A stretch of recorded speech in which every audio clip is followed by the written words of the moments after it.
Okay, so today is October 21st, 2017.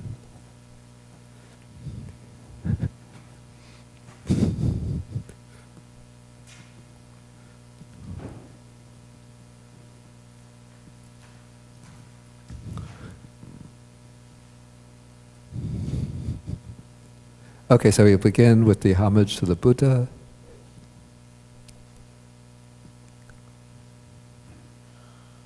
Namo tassa bhagavato arahato samma sambuddhassa. Namo tassa bhagavato arahato samma sambuddhassa. Namo tassa bhagavato arahato samma sambuddhassa. Okay, good morning, everybody. Okay, so today we are coming to the last chapters in the Anguttara Nikaya, Book of the Ones. I think I started this chapter in October 2016. So gradually we've been working our way through this. Okay, and even though the suttas, each one is very short, but each one has, say, very rich content. Okay, so the theme of these last two chapters is mindfulness directed to the body. And in Pali, that is Kaya-gata sati. So of course, sati is mindfulness, and kaya-gata is literally, gata is gone to, and kaya is the body. So this is mindfulness gone to the body, mindfulness, we would say, directed to the body. And I think that this expression, mindfulness directed to the body, has actually two uses within the Pali Suttas. I don't want to say two meanings, the literal meaning is the same, but two applications. One is a narrow application, the other is a broader application. The narrow application is the particular meditation subject that later comes to be called, or actually it's called that already, even in the suttas, Asubha Sanya.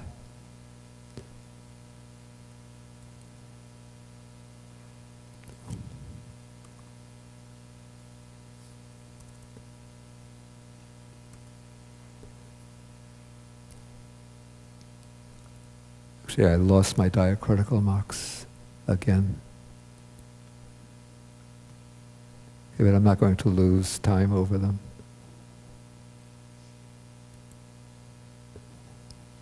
So it's the ends with the wiggle on top, and then the longe. So this is the perception of unattractiveness, the perception of the, sometimes called the impure, or even more strongly, the foul nature of the body. So that is the, and then this is the meditation subject that we practiced in August when we did the 3 or 4 Saturdays, each one devoted to a separate meditation subject. So this was number 3, where one analyzes and dissects the body in terms of its different tissues, organs, bodily fluids. Okay, the broader application is mindfulness directed to the body, encompassing virtually everything that's included in the first foundation of mindfulness of the Satipatthana Sutta. That is, all of the exercises that come under Kaya-nupāsana, the contemplation of the body. And in fact, the Kaya-gata Sati Sutta this is a separate sutta in the Majjhima Nikaya, gives mindfulness directed to the body even a broader range, as we'll see, including the 4 jhanas. And in this section of the Anguttara Nikaya, where the Buddha speaks about mindfulness directed to the body, I would understand this to be mindfulness directed to the body in the broader sense, in the more comprehensive sense.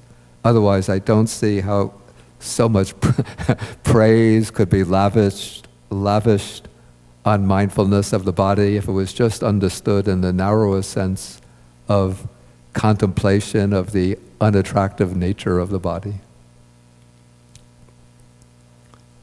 And then just to illustrate how much, apart from these suttas, how much importance the Buddha ascribed to mindfulness directed to the body, there is an interesting sutta that occurs in the Samyutta Nikaya.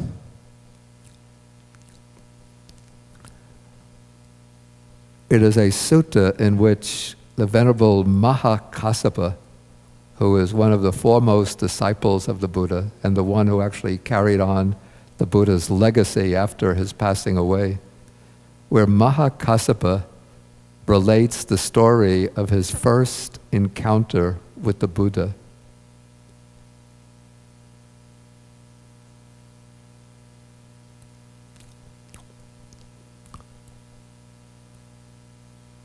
And Mahakassapa he came from a fairly wealthy, well-to-do Brahmin family. But on his own, just on his own initiative, even contrary to the wishes of his parents and other relatives, he decided to leave the household life to become an ascetic. And he did this before his encounter with the Buddha. And so it's said that he determined to himself that he went forth by what is called the tapasa pabbaja, that is the going forth as an independent ascetic, not joining a particular school or sect, but just determining that I renounce the household life and I'm going to live the renunciant ascetic life. And probably like many of the ascetics of the period, he would have taken pieces of cloth, sewn them together, and then dyed them this kind of saffron or ochre color, perhaps even growing a beard and having long hair, like many of the Indian ascetics. And then he says that I was traveling along a road. Here he says that he went forth, he made an outer robe from patches of cloth. Can you see back there? Is it large enough? Should we go up a few notches? Yeah, except that it's beyond the edges of the screen. Whoops.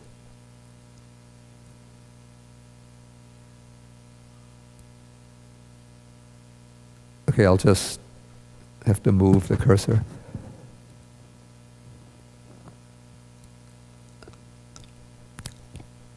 So, after this idea of going forth came to him, he says he had an outer robe made from patches of cloth. And according to the commentarial story, what he did to escape from the household was to, if I remember it correctly, to put on the kind of clothing of servants so that, and covering up his head maybe so they wouldn't recognize him, and sort of slipping out of the mansion in which he was living, wearing the clothes of a servant, so people looking at him would think, that's just a servant going out of Kassapa's room. But in fact, it was Kassapa himself. He slips out the door and now leaves the estate, and now he's a free man. So then he makes an ascetic robe of pieces of cloth, and then it says, acknowledging those who are the arahants in the world. So he just determines to himself, if there are any holy ones, enlightened ones in the world, my going forth is under them, so to speak. And so he shaves off his hair, he doesn't grow the hair long, but instead he shaves it and then puts on the saffron robes, and then he goes forth into homelessness. And then when he's traveling, he sees the Buddha sitting by a certain stupa or shrine between Rajagaha and Nalanda. And according to the commentary, the Buddha would have known in advance with his super knowledge that a future great disciple is going to be traveling along this road. So the Buddha deliberately, he leaves the Sangha behind. He doesn't want to bring other monks with him, and just goes to this road and sits down by the shrine conspicuously, so that as Mahakassapa is traveling along, Mahakassapa sees him. Then he thinks to himself, if I should ever see the real teacher, this is the one, this man sitting by that shrine in front of me, that is the teacher, that is the fully enlightened one. And so he comes up to the Buddha, bows down at his feet, and then he says, right away, he hasn't had any teaching from the Buddha, but he says, the Blessed One is my teacher, I am his disciple. And he repeats this 2 or 3 times.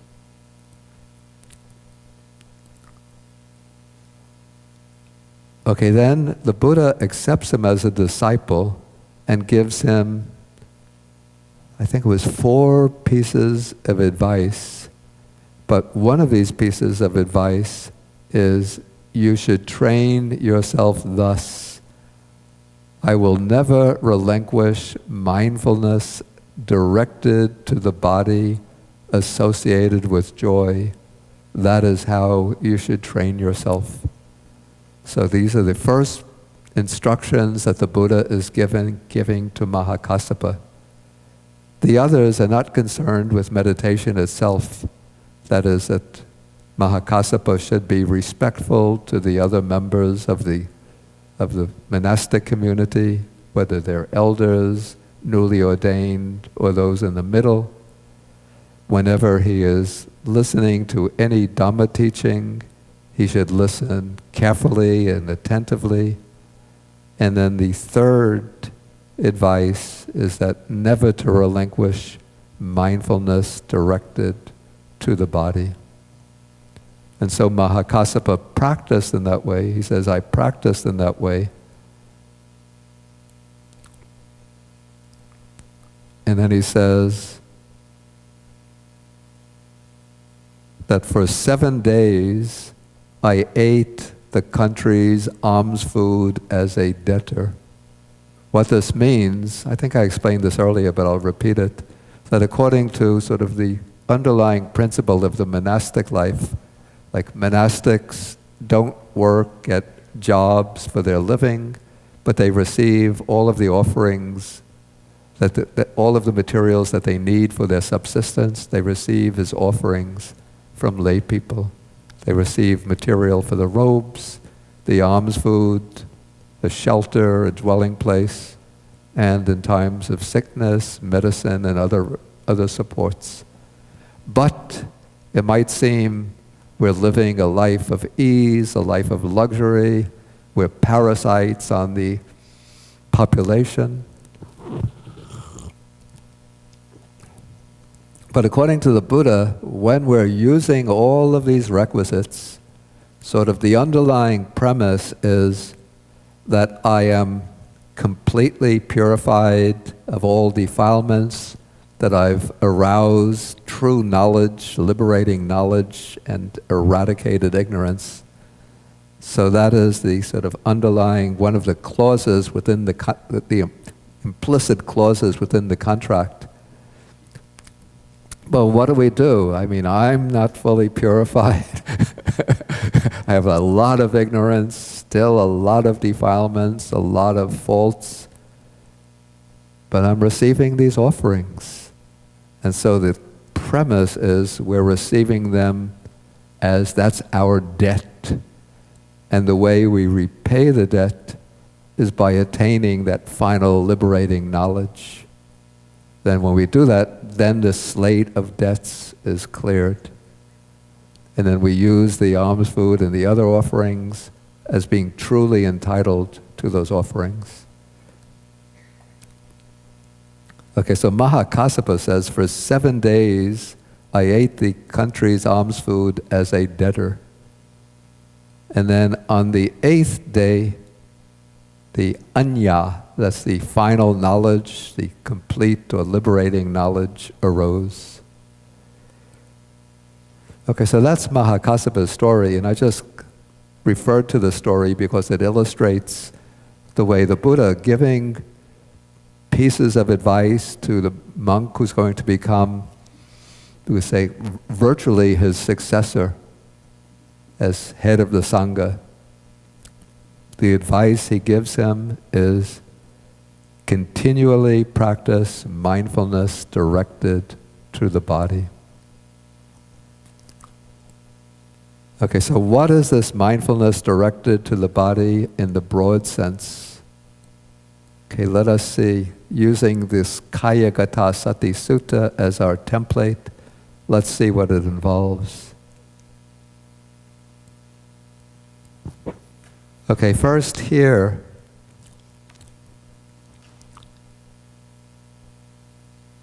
the Buddha praises, or the monks are quoting the Buddha as praising mindfulness directed to the body. So the monks say it's marvelous, it's wonderful, it's marvelous, how the Blessed One has said that mindfulness directed to the body, when developed and cultivated, is of great fruit and great benefit. And then the Buddha is going to explain in the sutta how it is of great fruit and great benefit. And then he begins with mindfulness of breathing, taking it exactly the way it's presented in the Satipatthana Sutta, only in terms of the 4 steps, not in terms of the 16 steps.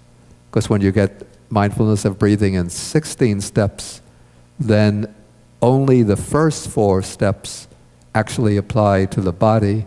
The other 4 steps, the other 3 sets of 4 spin off mindfulness of breathing to bring in contemplation of feelings, contemplation of the state of mind, contemplation of the dhammas, the groups of phenomena. So we have mindfulness of breathing, mindfulness of the postures. And so of these 4 postures, the one that is given the most emphasis within the standard format of a meditation retreat is the practice of being aware of walking. And so this becomes the basis for what's called walking meditation. But also, if one is really trying to maintain continuous mindfulness of the body, one could take up mindfulness of all 4 postures.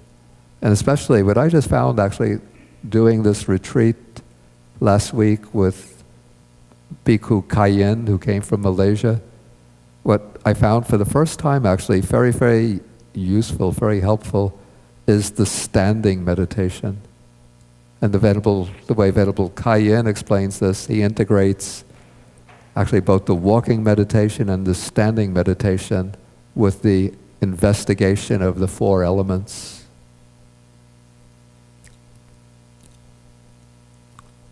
So we have the 4 postures, then clear comprehension.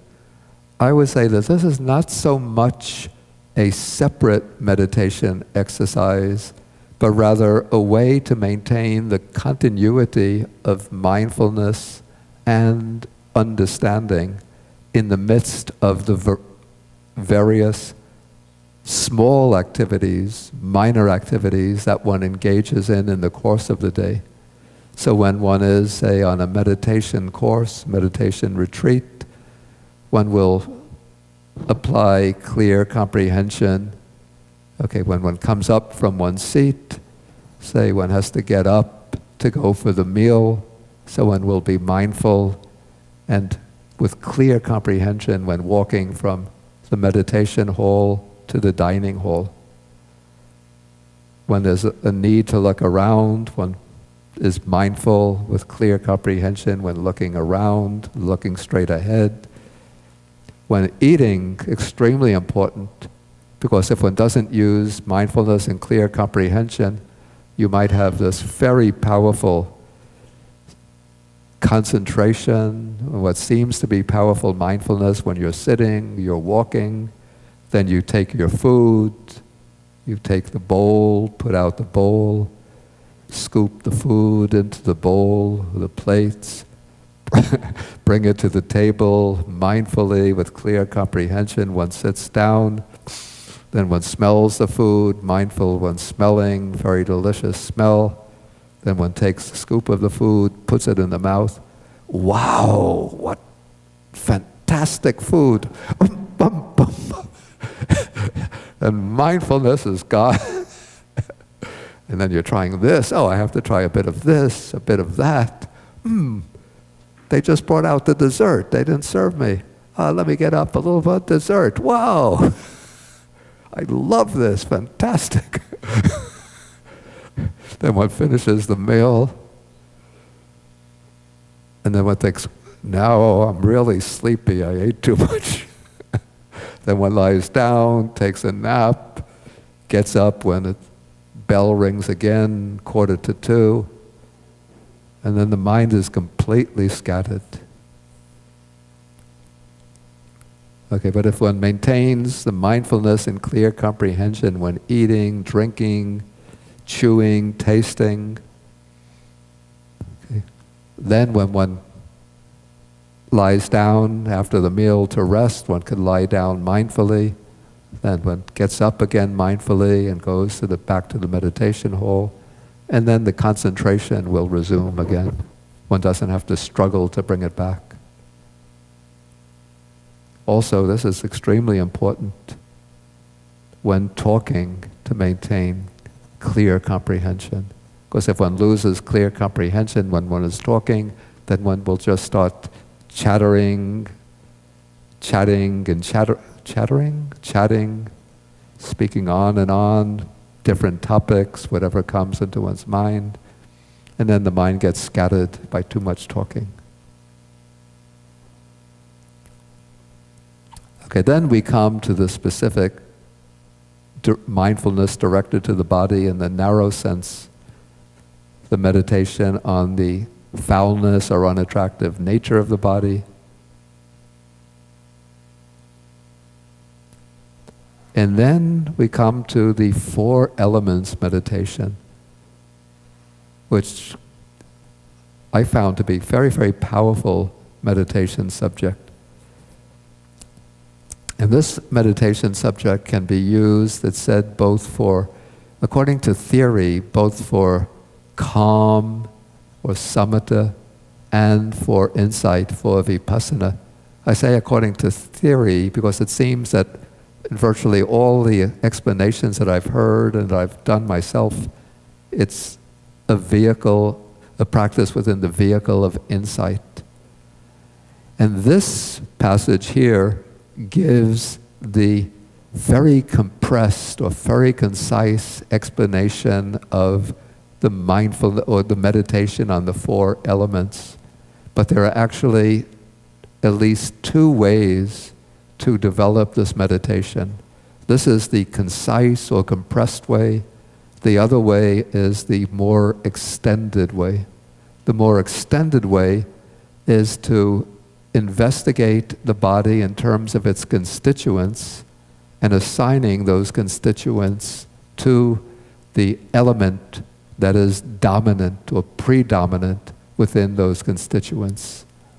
So using that method, one has 42 constituents of the body, beginning with the 32 that comes under the meditation on foulness.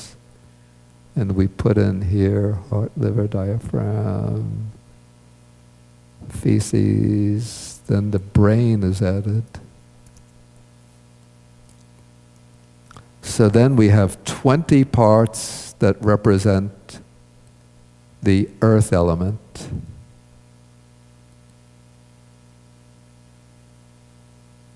What is a good color for earth? Brown. Okay, then we have 10 parts representing the water element.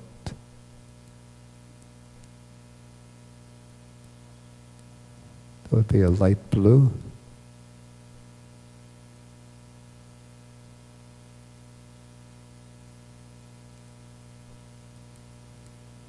Okay, then we have the fire element. It's just explained in 4 ways. That by which the body is, we call it the basic body temperature.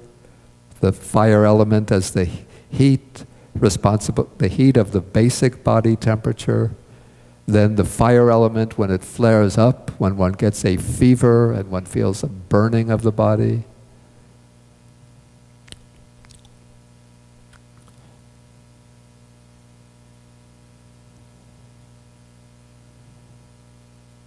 Okay, that by which one grows old or ages or becomes more mature, I guess this came to be included under the fire element from the observation that if you keep fruit out in a warm space, the fruit matures more quickly.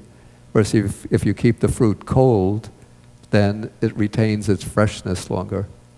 And so the heat element, which is actually responsible, the heat element, we could say, is the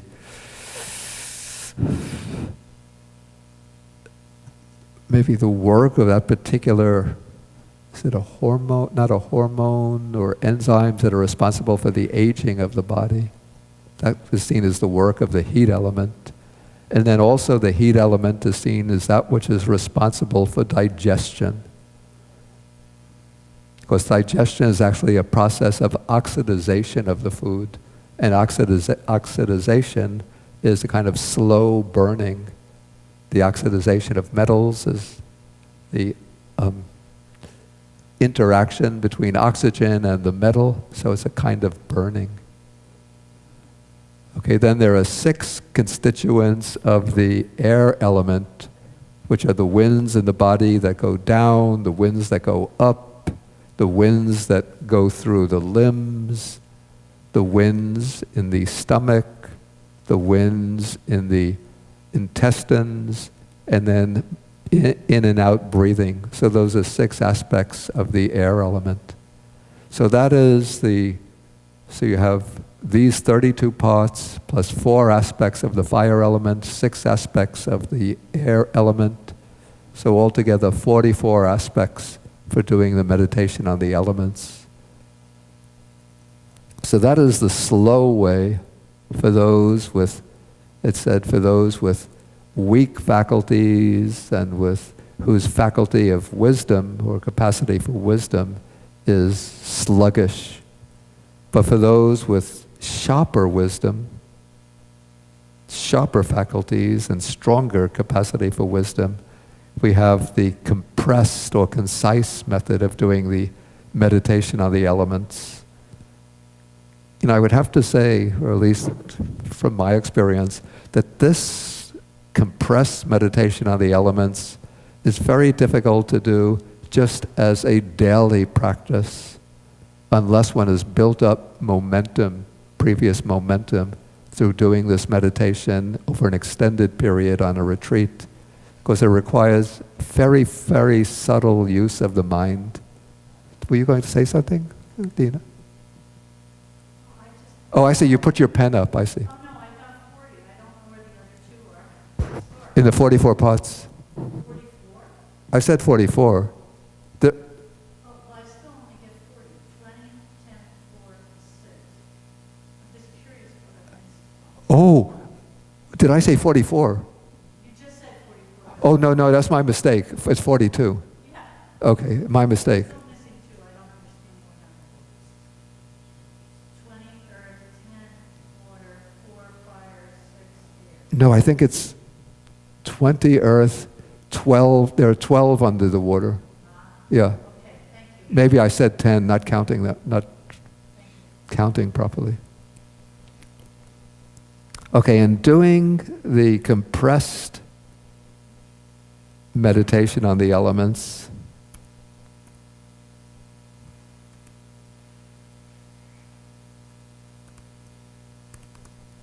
I actually have a little disagreement with the way it's traditionally taught. But first I'll explain the traditional way. And then my preferred approach. Okay, it's said that each of these elements has two aspects. Though the earth element, they say, has 6 aspects, but often 4 are put aside and the focus is on 2 aspects.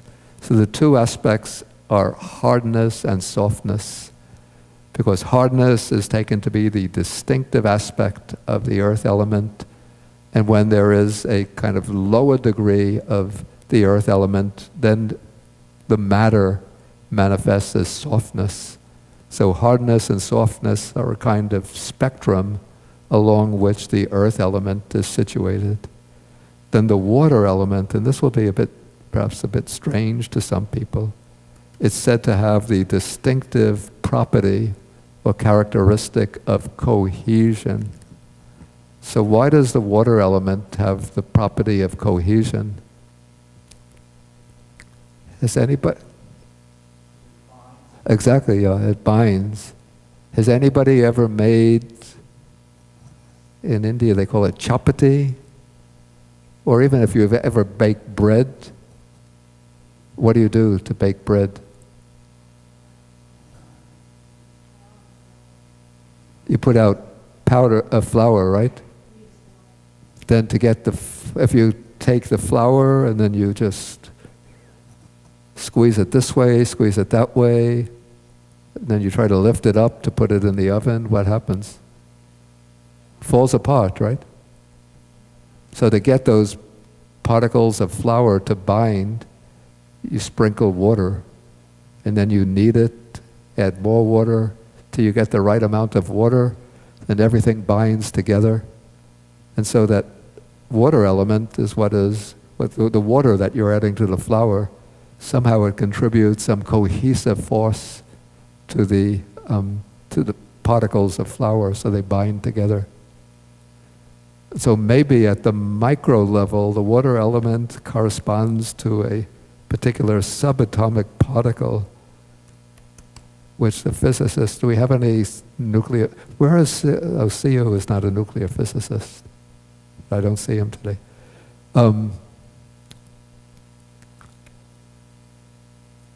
There's a subatomic particle which is called gluons. Probably it's received that name because they function like glue. And their function is to bind together the other subatomic particles. So perhaps this is my own speculation, that the water element is a kind of metaphor at the micro level for the gluons, which are binding the other subatomic particles together to form atoms. And then the other aspect of the water element is said to be flowing.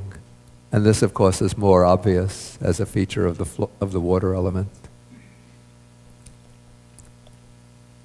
So if you have a block of ice, though chemically it's H2O, but because hardness or solidity becomes prominent, so the block of ice would have a predominance of the earth element. So actually it would probably be the water element that's binding the molecules of water together to form the crystal. Then as the block of ice melts, then the water element becomes more prominent and it flows. Actually, I could see, it seems like an opposition between cohesion, keeping together, and flowing, which is when the bonds of cohesion weaken. Okay, then the fire element is said to have the properties of heat, like that is the distinctive element. But when there is a diminishing of the fire element, sort of the negative side or the weak side is coolness.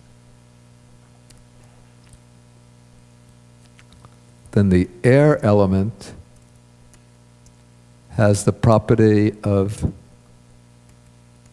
pressure, or we could also call this pushing, or distension. And then the other side of the air element is motion, which might be experienced as expansion and contraction, which of course one could see, observe in breathing.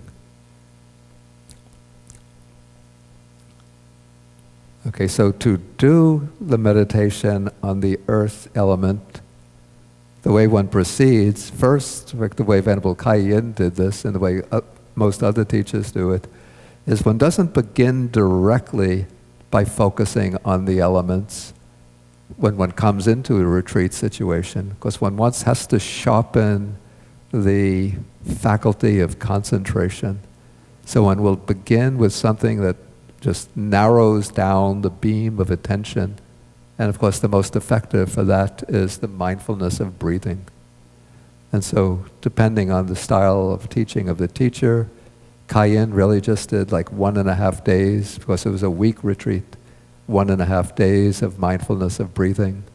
In the Goenka system, which is somewhat similar, though he doesn't distinguish the elements, with the 10-day retreat, it'll be like 3.5 days of mindfulness of breathing.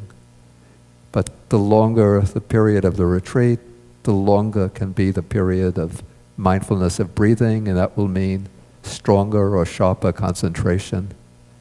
Okay, once the concentration, where the mind is focused, in some degree, sufficient degree of concentration is reached, then one might begin taking the elements. Here, I'm going to start with the earth element.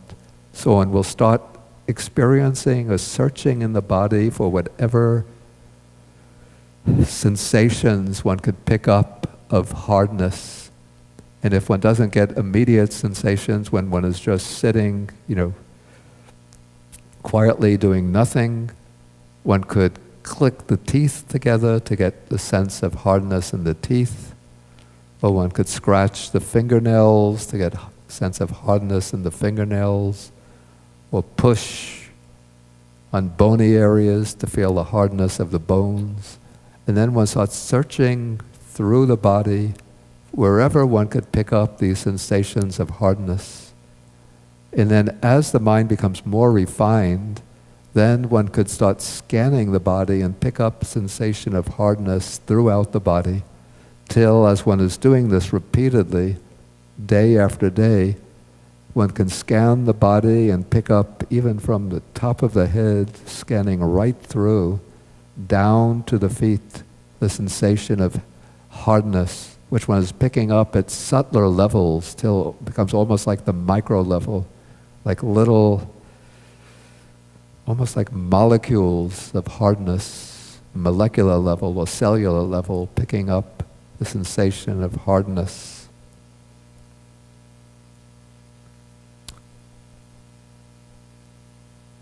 And then the way Kaiyin taught this is then after doing hardness, one would search for the sensation of softness. And there one would begin by feeling soft areas of the body, like areas without much bone, biceps, the belly, cheeks, the neck, thighs, and then seeking out those areas of softness and focusing on them till one picks up the sensation of softness, and then scanning the body to get softness throughout. Okay, then we come to the water element, and this is interesting because according to the Abhidharma system and the commentarial way of explanation, and even meditation teachers like contemporary meditation teacher like Pa Auk Soyador, they say that the water element is with its property of cohesion is something that you can't actually experience tactically, tangibly, but one can know it only by inference, because they say you can't experience cohesion, but you just infer that the particles of matter are bound together by something, and so that must be the water element. But some teachers, including Venerable Kayin, and actually I discovered this through my own experience even before that retreat last week, that if one pays very close attention to the body after going through the earth element, one does get a sense of things binding together, like the particles of the body sticking together, binding together. And the way I explain this to myself is that one is picking up at a level of very subtle sensation that magnetic force or the attractive force between, the molecules that are attracted, bound together to form the cells, and the subatomic particles that are bound together to form the atoms. It's not that one is actually at least in my case, not that one is perceiving things at that level, but one gets a feeling of this cohesive force binding the body together. Okay, then is the flowing for the water element. I have to say that's quite a difficult one, because one could know, the way I could do this myself is collecting a ball or a mass of saliva in the mouth and then swallowing it, and then one feels the saliva going down the throat. There is a definite sensation of flowing. And the other way, though, one doesn't want to do this in the meditation hall, is to go to the restroom and pass urine, then one gets a sense of flowing. But when one is sitting there, I don't know about others, the Venerable Chang Rei was also on that retreat, but I couldn't get far beyond the sensation of the saliva flowing down the throat. And to get flowing, of course, I would imagine the blood circulating through the body, but that's just an exercise in imagination. Perhaps somebody with very refined, very sharp, a strong concentration and sharp mindfulness could pick up the sensation, the actual sensation of the blood flowing through the body.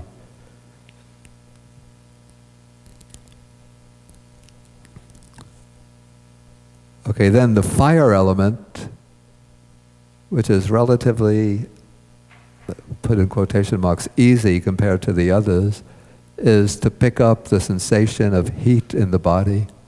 So wherever one could feel the natural heat of the body, the natural temperature of the body, one focuses on that area till one gets the strong sensation of that heat. And then one starts directing the attention to other parts of the body, remaining there until the sensation of heat arises. Then one moves on to other parts, until one can then scan the body in terms of the fire or heat element and experience the heat throughout the body. Okay, the characteristic that I had difficulty with, and I don't know how in principle is possible, is to experience coolness in the body. It seems that because the body has a fixed temperature of somewhere like 98.6 degrees, one can't experience coolness internally, but rather to experience coolness, the only thing that one would experience would be the cool air outside. Of course, if the air is cool, then one will experience the coolness along the skin. But still, when it comes to the inner part of the body, going through the tissues, the muscles, tissues, and so forth, always I would be looking, where is coolness, where is coolness? Drat it, I'm just picking up heat. Okay, then the air is relatively easy because one could move from the mindfulness of breathing, instead of focusing on the narrow area, one will turn to the chest, expanding and contracting, the abdomen rising and falling. And in that way, one is picking up expansion and contraction, and also, especially with the expansion movement, one is picking up a pressure or a sense of pushing. And once one gets attuned to that sensation of pushing, then one could start directing the attention to the rest of the body and get the sensation of, one could feel sort of like the muscle, and probably it's coming through the blood, passing through the arteries, the sense of a pushing against the periphery of the body, pushing within the muscles and a pushing against the periphery of the body, and also moving from the expansion and contraction of the in and out breathing, one will feel the impact of the breath, the in and out breathing, throughout the rest of the body. So as one breathes in, one experiences the expansion, not just at the chest or the abdomen, but even in the arms, the legs, even the face, one experiences that expansion, and similarly with the contraction. So in this way, one is picking up the sensation of the four elements. And I found, this is the way Venerable Kayen explained, and I think he learned under a number of teachers in Burma. But when I look at the Visuddhimagga and other commentaries, they really just mention, mostly for the most part, only those characteristics that we consider the predominant characteristic of each element, not the recessive characteristic. So for the earth element, we would have hardness or solidity, the water element, cohesion, the fire element, bodily heat, and the air element, pressure or pushing.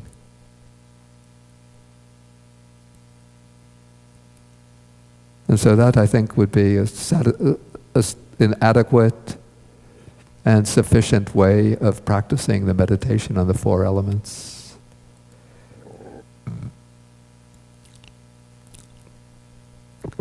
So let me just move through and then complete the mindfulness directed to the body, then I'll ask for questions. Okay, then we come to the 9 so-called charnel ground contemplations. And the Pali uses the expression, when it's describing each one, it uses an expression, sayatapi, which is translated here as though, as if, or also could be translated suppose. So this doesn't mean that one actually has to go to a charnel ground to see the corpses and these different stages of decay. And in fact, nowadays it's almost impossible because we don't have charnel grounds. At least not in this country. And so I think probably even in the time of the Buddha, though there were charnel grounds, the Buddha used the expression sayatapi, as though, to indicate that one could do this in the imagination. You have enough description, and so you could use that description. From that description, you can visualize or imagine that you're observing corpses in these different stages of decay. So I think there are 9. So we have the body, which is 1, 2, or 3 days dead, bloated, livid, oozing matter, then being devoured by different animals,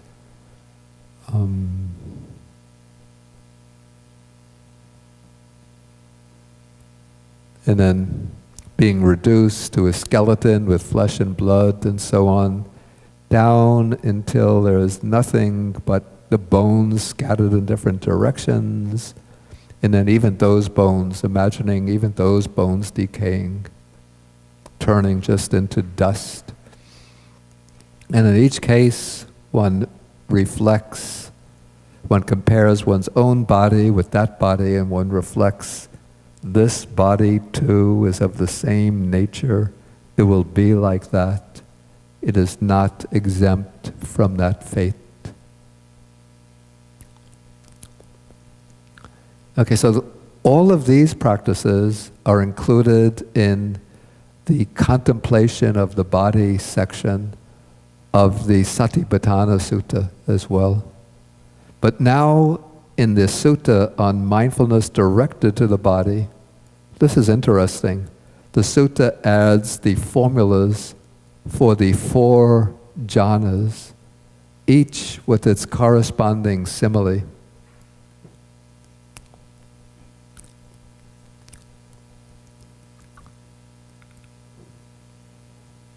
And I think the reason why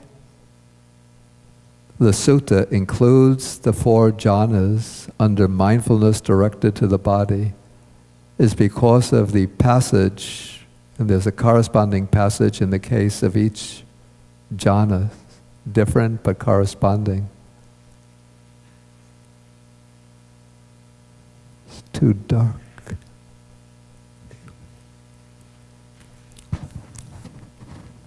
Okay, in the case of the first jhana, he makes the rapture and pleasure, piti sukha, born of seclusion, drench, steep, fill, and pervade the body. So there is no part of his whole body unpervaded by the rapture and pleasure born of seclusion.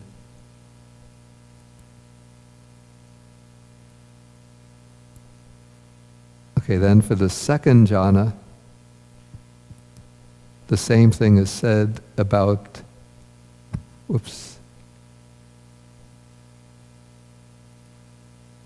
For the second jhana, the same thing is said about the rapture and pleasure born of samadhi, born of concentration.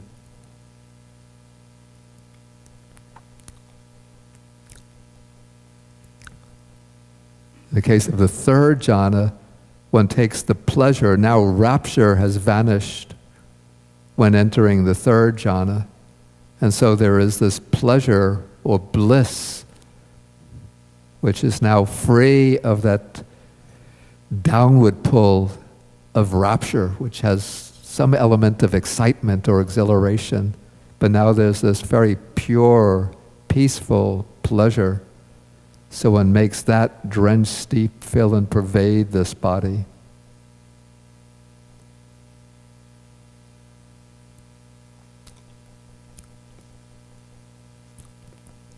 And in the case of the fourth jhana, one takes the pure, bright mind of the jhana and extends it through the whole body, so there is no part of the body not pervaded by that pure, bright mind. So because the body is mentioned in these formulas for the 4 jhanas, the 4 jhanas are incorporated within mindfulness directed to the body. And what's interesting about this passage, there's a debate that sometimes goes on amongst circles of Theravadan Buddhists, not only Theravadans, but all of those who are sort of familiar with the early suttas and who are also meditators, whether in the jhana one actually has experience of the body. Like there are some meditators, very advanced meditators. I know one who's very prominent even on the internet, on YouTube, and he says with the attainment of the jhana, there's no bodily experience at all. It's just like the experience of the body is completely cut off until one emerges from the jhana, then one regains the experience of the body. But others say that there is a continuing experience of the body within the jhana. But then the problem arises if the mind is focused on a single object in the jhana. For example, if one is doing, say, the earth kasina, then one has the nimitta, the meditative sign that corresponds to the earth kasina device. So if the mind is absorbed uninterruptedly in the kasina, in the earth image, that counterpart sign of the earth kasina, how can one be experiencing the body? And I give my take on this, that this problem of how could one be aware of, say, the earth image and also be aware of the body arises if one takes as absolutely authoritative the Abhidharma model of individual chittas, states of consciousness, each of which has only one object. Then it becomes problematic, because if you use that model, it's a kind of either or. If you're aware of the kasina, then you can't be aware of the body. If you're aware of the body, you're not aware of the kasina. And so then you would have to say that if somebody says that they are aware of the body within their jhana, then one who takes that standpoint will say, then they're not really completely absorbed in the jhana, but rather they're passing in and out very quickly. And so they think that, okay, now I'm in the jhana, now I'm focused on the earth image. Okay, so they say that is a true jhana, but then this, momentarily they're falling away, then aware of the body, then coming back to the earth image, back to the body, back to the earth image, back to the body. And the changes are taking place so quickly that they think, here I am in the jhana, also experiencing the body simultaneously with the experience of the earth image. But if one doesn't insist on that model of individual chittas passing by very quickly, one after another, but just maybe relies on direct experience apart from any model, then it seems that there can be a background experience of the body at the same time that the mind is absorbed in this case, in the earth image. So the mind will be focused uninterruptedly on the earth image, but that background experience of the body pervaded by this bliss, rapture and bliss, will be present. So that's my way to resolve that problem.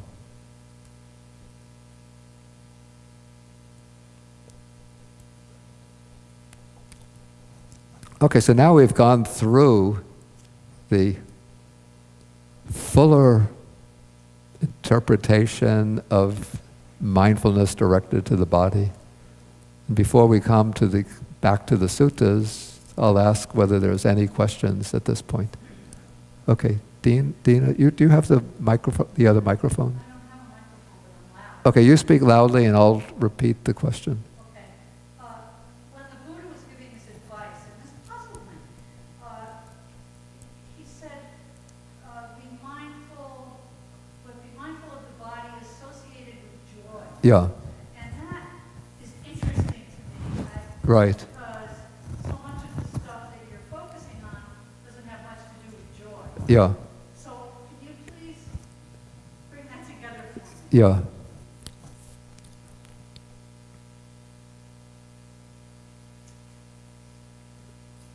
It's an interesting question, and I hadn't actually thought about it, so I just have to give a kind of a guess at how to bring it together. Because everything that we've talked about is, in focusing on the body, we're not, we're trying to get to the point of non-self, getting beyond the body and realizing Yeah. that the body. Yeah, but at this point, But yeah. joy, Yeah. that's a whole different approach. I don't think it's necessarily a different approach. Why do you think it's a different approach? Well, because you're really focusing on the parts of the body that are, the thing is that you want to, my understanding from what you've been saying is that you want to kind of revile the body. Not this is the, not mine. yeah, This is not mine. yeah, Right? This is not me. yeah, It's impure. But then you get to joy, yeah, and it's a whole different focus yeah, to me. yeah. It's an interesting question. But what I would say is that no matter which exercise, first, there are certain exercises in mindfulness directed to the body which tend to bring up joy sort of naturally, particularly the mindfulness of the breathing as the mind becomes settled onto the breath and one enters into the different levels of concentration. Then the 5 hindrances fall away, the mind experiences greater spaciousness, openness, luminosity, and then that will bring along joy, happiness, and bliss. Okay, but even the other exercises, say mindfulness directed to the postures or the mindfulness directed to the elements, as the mind settles into concentration in those practices, joy will arise. Even if one is doing the contemplation of the impure, unattractive nature of the body, it's not to revile the body, but it's to gain a certain degree of detachment. But I say, as that detachment sets in, and again, as the mind becomes focused and one-pointed in its contemplation, joy will arise. I'm just interested just to see if I could quickly... Again, sensual desire, no good, right? Yeah, But that's one of the things that as our bodies bring yeah, joy, yeah, right? Our bodies bring joy when we're eating something delicious or, yeah. right? Yeah, sometimes people think Buddhism is such a negative, pessimistic way of life or philosophy.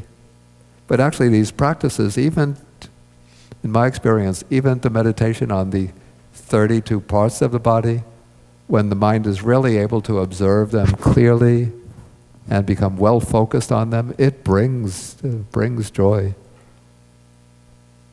Not exactly like getting a plate full of different flavored ice cream, but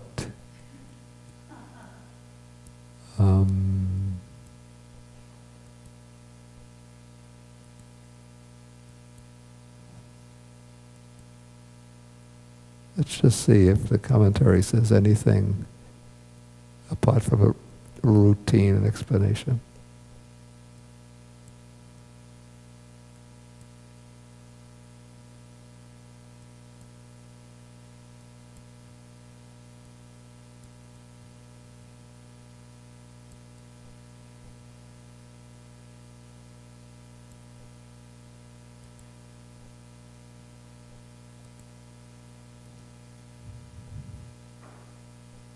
Sata is the word. Sata is the word translated as joy.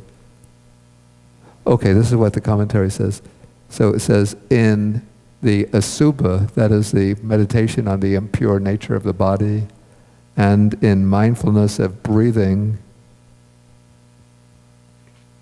mindfulness directed to the body is associated with sukha, with happiness or pleasure, by way of the first jhana, the way of the first absorption.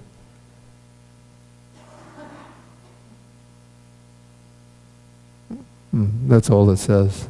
But I would give even a broader explanation, not only with those specific, not only through the attainment of jhana in those meditation subjects, but even to be able to be continuously aware of the body, even when doing clear comprehension in all activities. It brings a sense of freedom a sense of happiness, a sense of self-containment, and that brings joy along with it. Okay, I'll wait. I'm sure it'll come. Okay. You're wrong. I think good to use the mobile microphone so that everything gets recorded properly.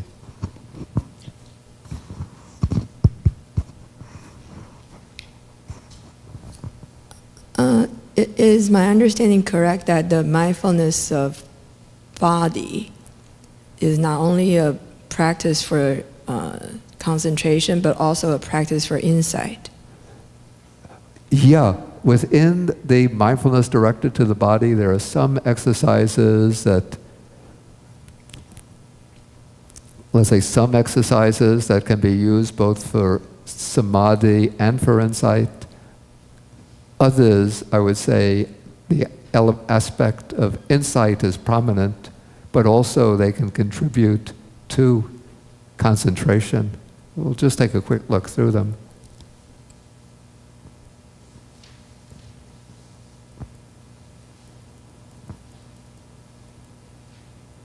Okay, mindfulness of breathing, of course, is initially intended for concentration, but it can also be used for insight.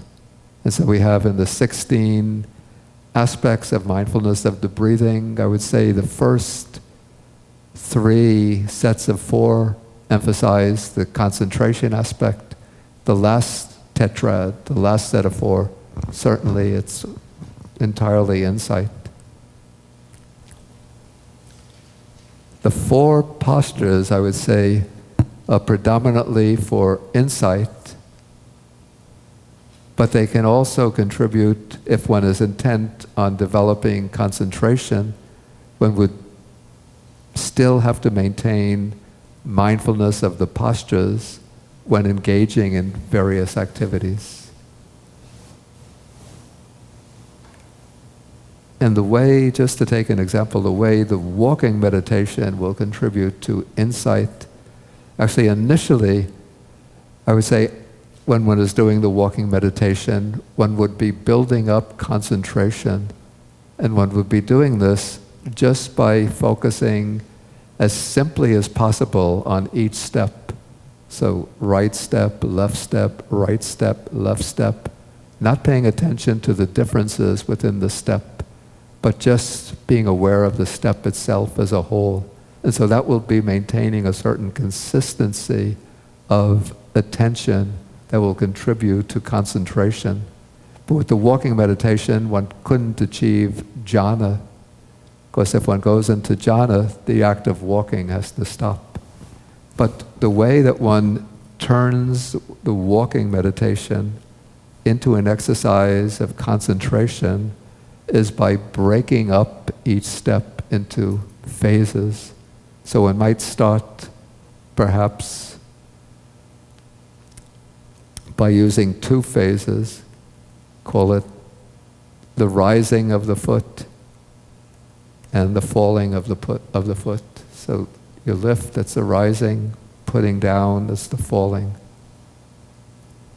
Whoops, let's go back.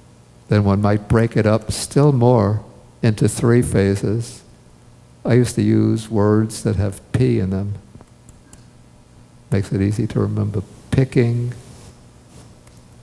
pushing, placing. So picking up, pushing forward, placing on the ground. Okay, then to break it still further, one adds another component, or another phase, which I call pressing. So now one has, in each step, one has broken it up into these 4 aspects: picking, pushing, placing, and pressing. The Visuddhimagga mentions still another way to do it, 6-fold. I don't know how to turn these all into P's. So it starts with picking up. Or actually, I found a way to break this up. I call it peeling. This is when foot is still on the ground, but one is peeling it off the ground, then picking up,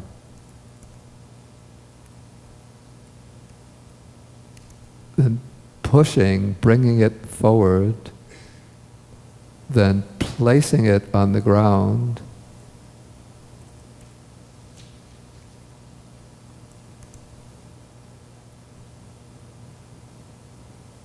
then I don't know how to call this other one other than reverse peeling. Maybe somebody could think of a better word. So it's the gradual, with placing, there's the initial contact of the foot on the ground. Then there's the sequential impression of the foot as you're going down along the surface of the foot. So I call that reverse peeling. Is there a better term? Could you call it earthing? Earthing. I'm looking for a word that starts with P. Planting. Planting.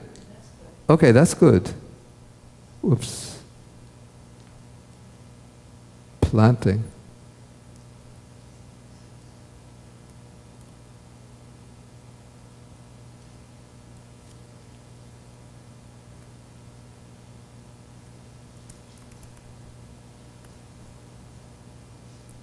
Or actually, I would reverse these. I would say planting is the initial contact. And then placing is, yeah, that is the last one. Placing is phase by phase as the surface of the foot is touching the ground. Then the very last one, where you're shifting your weight as the weight is falling on the foot, you get pressing. So here, 1, 2, 3, 4, 5, 6. Here you have 6 phases. And now, when one is doing this, one is observing that each phase is different from the one that precedes it. So you're seeing how in one step, there's 6 phases. When the peeling occurs, there's only peeling. When picking up occurs, the peeling has stopped. When pushing occurs, the picking has stopped. So each one has its occurrence and stopping, occurrence and stopping. And then as the mind becomes more and more sensitive, say as one is peeling, one is picking up the sensation of the foot, it seems like with each fraction of an inch, a fraction even of a quarter of an inch, the sensation of the foot coming off the ground. And so the sensation is arising and gone, occurring and gone, occurring and gone. And so then there's the very, very precise perception of impermanence. And the way my teacher in Sri Lanka taught the walking meditation, with each phase, you have to distinguish the intention for that phase, the mental act of intending, and then the physical act.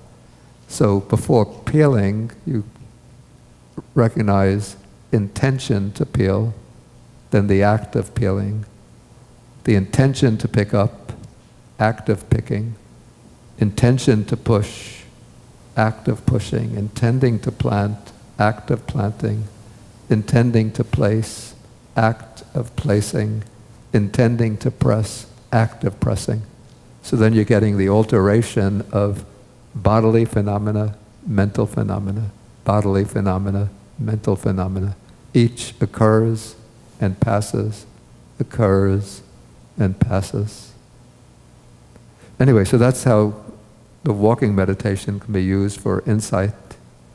And the sitting, this is also interesting, that one could use the sitting. It doesn't come under any of the 40 meditation subjects, but I found that you could use the sitting to solidify a good sense of concentration. And then while in the sitting posture, one could just explore. This virtually turns into an elements meditation, but one could just sort of scan the body in the sitting posture, maybe not dissecting into elements, but just be aware of sitting, but scanning the body from the head down, feeling the whole body, sort of in cycles, going through it over and over again. And in this way, it's shifting into the mode of insight.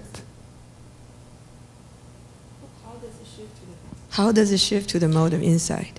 Just by scanning the body. Yeah, because as one is scanning the body, one is picking up the sensations in the different parts of the body. And so those sensations, one sees them sort of arising and passing, arising and passing.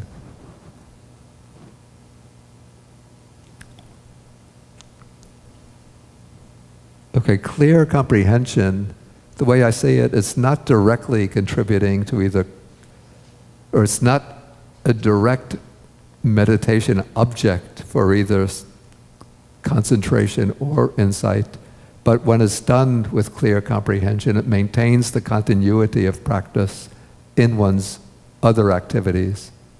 And so if one is practicing for concentration, it will sort of maintain the continuity of awareness needed for concentration. If one is doing insight, it will maintain the continuity of awareness needed for insight. Though actually within this, one could also be developing insight within these practices. For example, when eating food, clear comprehension, there'll be, say, lifting the foot, not the foot, lifting the food, putting it in the mouth, removing the spoon, chewing, tasting, swallowing.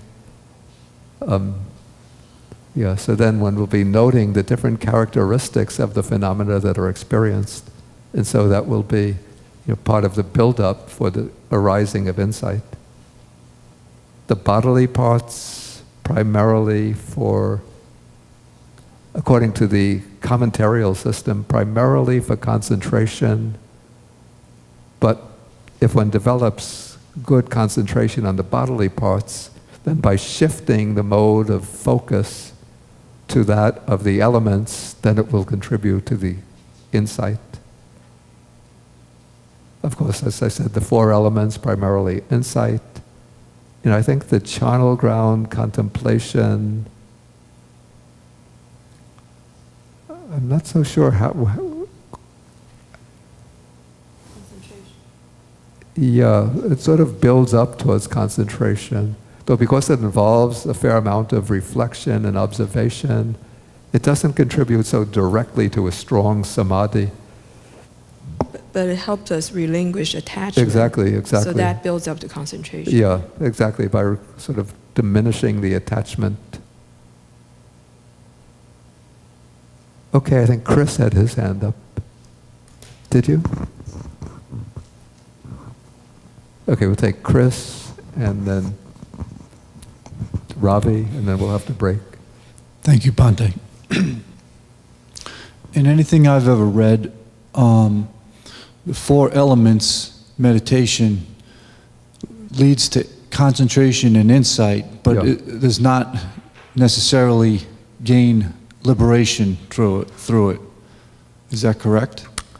Well, one gains liberation through the development of insight, and one uses the four elements meditation as a means of developing insight, the insight on rupa, on the matter. But of course, to gain liberation, the insight has to encompass all of the five aggregates. So for the aggregate of material form, one will use the four elements. But in order for insight to have a more comprehensive range, then one has to bring in the contemplation of the other elements, of the other aggregates. So that from there one will expand, say the four elements will represent the contemplation of the body, then one will go to contemplation of feelings, so that brings in the aggregate of feelings. Then the contemplation of the citta will be bringing in the aggregate of consciousness. And then once one has experience with those three foundations of mindfulness, then one can move into a more systematic contemplation of all five aggregates. Thank you, Bhante.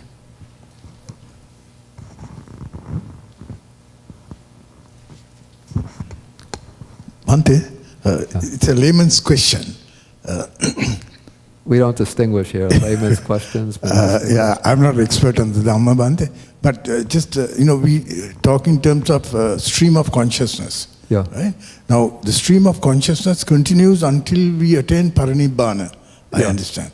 So, which would mean, could it be that the joy one feels is connected to the stream of consciousness, but there is no clinging? What? There is no clinging. Yeah. Although you feel a joy, there's no clinging. Yeah. But it could be that it's a stream of consciousness that is feeling the joy. Yeah, but in the case of Mahakassapa, since he was practicing this mindfulness directed to the body during the 7 days before he became an arhat, it's only the arhat who's completely uprooted clinging. So Mahakassapa there would have still been a subtle trace of clinging left within his stream of consciousness up to the attainment of arhatship. But while he was actually engaged in those practices, then there wouldn't have been the clinging. The clinging would have been dormant, not active. So maybe the joy arises from increasing detachment from the body. That would be my guess. Thank you, Bhante.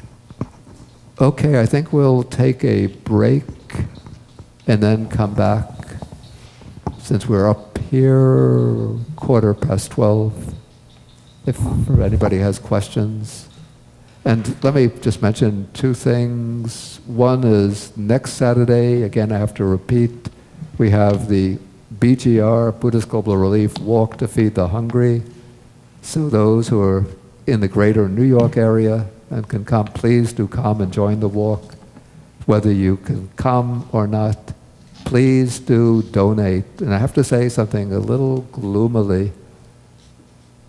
We set a target for the New York walk of $60,000.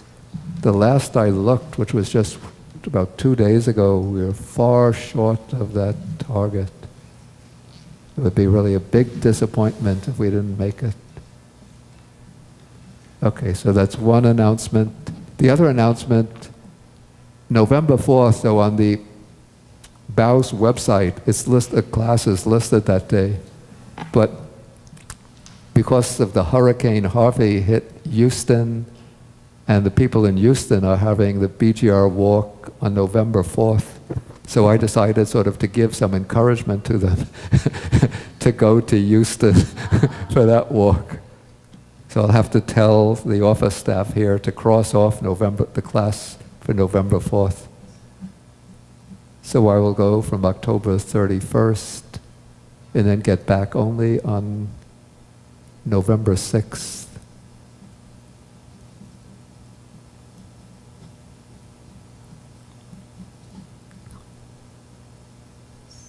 So the next class we'll have on November 11th. Then we'll go through, now I went through the explanation of mindfulness directed to the body, but I didn't get to the Anguttara Nikaya suttas, so we'll go through those suttas and see what is of special interest in them. Anything else that should be announced that I've forgotten? Okay, so let us then end with the sharing of the merits. So we're going to share the merits from speaking the Dharma, from the morning meditation, speaking the Dharma, listening to Dharma. We share the merits with all departed friends and relatives, with the Dharma protecting deities, with the Nagas or dragon spirits, asking them to give us benign weather, and with the Bhutas or fierce spirits to knock out obstructions to the Dharma, and then with all sentient beings. Akasata chabumata deva naga mahidika punyantang anumoditva chirang rakantu sasanang.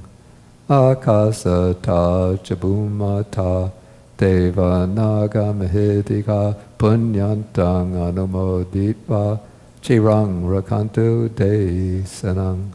Akasata chabumata Deva Naga Mahidika Punyantang Anumoditva Chirang Rakantu Mang Parang Etavatacham Hehi Sampadang Punya Sampadang Sabbe Devanumodantu Sabba Sampati Siddhya, the short form.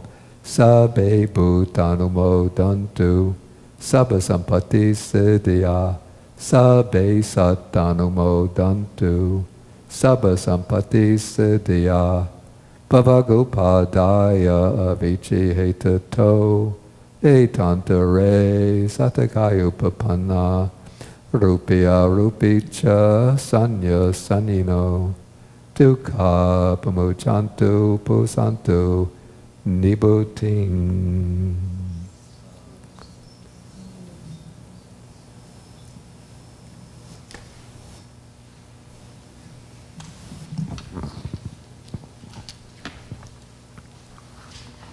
Are my classes getting boring or repetitive? We used to have like 30, 25, 30. Oh, people are all going out to take advantage of the nice weather?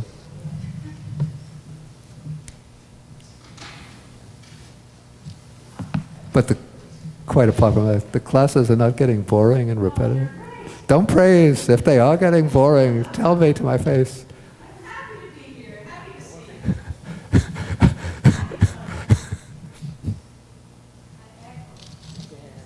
Yeah.